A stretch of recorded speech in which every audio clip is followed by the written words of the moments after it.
Weirdly, burnout didn't ruin my productivity, it actually fixed it.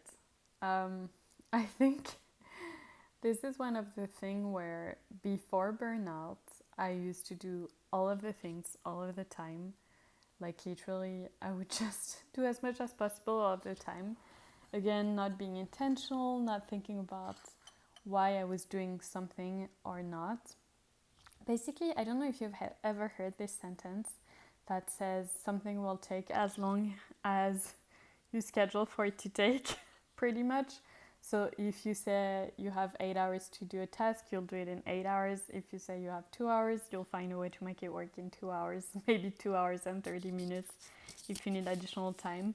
And I think this is what burnout did to me because it allows me to set clear objectives for myself, clear goal, and being really structured. Like I will on Fridays I will review the task that I did for the week, the task that I need to do for next week. If some things I didn't manage to do, I'll ask myself, is it because I needed more focused time? Is it because I missed some information on documentation that I was dependent on someone else to provide? Is it because the task isn't actually that important, or during the week I realized I shouldn't be doing it? um, so I think it's really helped. And then every day I love this methodology called Eat the Frog, which is you do the first task, your priority one, you do it first thing in the morning. And so for me, what that looks like is I am in focus mode for like an hour and a half before I start taking meetings, talking with people. And usually this is where I will handle my focus one task, my frog. And if you do this, let me tell you, you'll realize that you accomplish so much more than you've ever accomplished before. Not in a sense of like always doing more hustle culture, but actually getting work done and actually having that sense of accomplishment. Because what I love about this is no matter how my day goes, no matter how crazy it might get sometimes, at 10 a.m. in the morning, I have already done my number one priority. So I've won. Like, whatever happens next, I managed to do something that truly matters and that was important first thing in the morning. Obviously, it might not be like that every morning. Sometimes I have an appointment in the morning. Sometimes I sleep in a little bit more if I've had a rough night. But I will say most of the days I accomplish my frog, my number one priority first thing in the morning, and this helps so much. So you see, I think burning out has really helped me actually think through what does it mean to be organized and how can I accomplish more without spending more time doing it, if that makes sense. And so it's made me really more productive, not in the sense of like, oh, I'm accomplishing a ton of things every day. Did I? Oh no, it's still on. I thought I turned it off.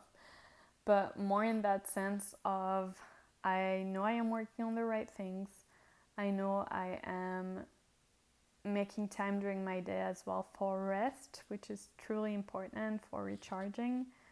And I am still getting things done. I am still moving forward. I am not dilly-dallying, or however you say that word in English. Like most of the days, not actually knowing what I want to do, or like ending the day feeling like everyone else was in control of my time but me. So that has really helped. I think I've learned to work smarter, and that has made me more productive than ever before. Because also another thing I tell people, like I have no problem just deleting a task, not putting it in an icebox like some people do in task management, but truly deleting it, because I'm a big believer that if it is actually important, it will come back somehow. Someone will mention it, or someone will say, hey, I actually need you to do this, or I actually think we should be doing this. And that really helps just prioritizing. And also I think it helps with like ensuring your time is your own somehow. Like for instance, let's say I've planned out a week with a client and we're clear on priorities, and then like things do. At the end of the day, after we've agreed on priorities, or the next day, the client will be like, hey, I actually need you to do this.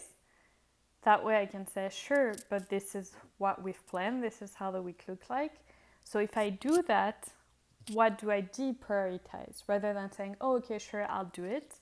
And I'm just going to move forward doing it. But actually saying, hey, like, I can do it and I'm happy to do it.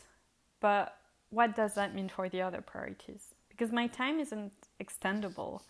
Especially if you're doing consulting or working with clients, you're billing hours. So ideally, you want to work into the billable times and the hours that you've billed. You don't want to just be overworking. Because another thing as well is if you're overworking all the time, you're giving people are getting used to you overworking and they think this is the baseline, the new normal. And I would argue that if you work less initially, then that is the best baseline. And if no one says anything about it, then don't change it. Basically, maybe your baseline is good enough and you're pushing it because the person in front of you is asking you to do more always. But actually, if you were just saying, hey, like my time is full and I'm happy to do that, but that means we have to move things around, maybe you wouldn't be overworking yourself, or like I have done in the past, because I burnt out at the beginning of my career when I was 23 years old, and that was actually when I was doing consulting. So I think this example is a very good one, especially because I recently came back into consulting, like basically 10 years after. An industry I never thought I would go back to, and an industry I felt confident going back into because having been an entrepreneur, I absolutely loved the opportunity of working with multiple clients on different topics, like the variety of topics and people you get to work with and the challenges you get to, take on. But while when you're doing this for a company, you have a fixed salary, which helps a lot with financial security, uncertainty, and things like that. So for me, at this period of my life, it sounded great. And the reason I felt confident going back into it is because I had burnt out and I had that experience of, like, I had 10 years to rebuild and figure out how to work better, smarter. And I also kind of wanted to test myself and see how it could go. And it's been 2 months and I don't feel depleted. I feel quite excited. I feel like I'm still being intentional, still managing my time. Obviously, there are some days where I finish the day absolutely exhausted. But when that happens, then I'm like, okay, how do I do things differently tomorrow so that it doesn't happen again? Learning on the spot, iterating, giving yourself a week, 2 weeks to experiment intentionally and then change has also helped. But yeah, so I think those are just a few things that I can talk about, but I think burnout has truly given me a new sense of what efficiency and productivity is, and has actually made me way more productive instead of scattering on hundreds of topics while never actually accomplishing anything done.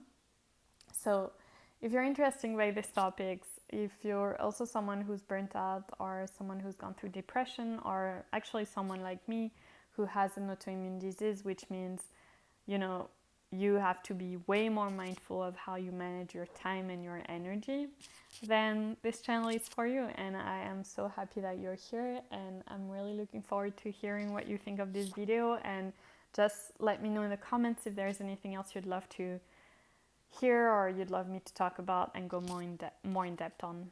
I'm looking forward to hearing from you, and I'll see you soon.